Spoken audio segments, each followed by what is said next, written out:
semaine après les conclusions de ce sommet de la CEDEAO, le Burkina Faso a donc réagi et dit prendre acte de l'analyse faite par l'institution ouest-africaine, une institution que la transition burkinabé entend rassurer. Le Burkina Faso est dans une posture de dialogue. Toutefois, le pays a tenu à réaffirmer que cette transition, que ce soit sa charte ou son agenda, eh bien cette transition s'est faite avec les forces vives de la nation.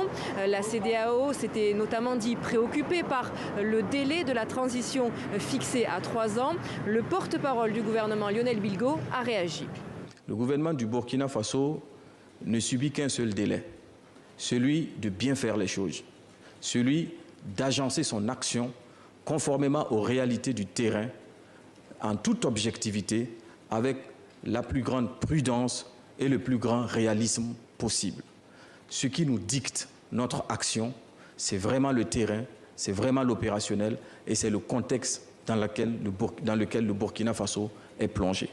Le porte-parole du gouvernement est aussi revenu sur le sort de l'ancien président Roch-Marc Christian Kaboré qui est en résidence surveillée depuis 2 mois, depuis le putsch.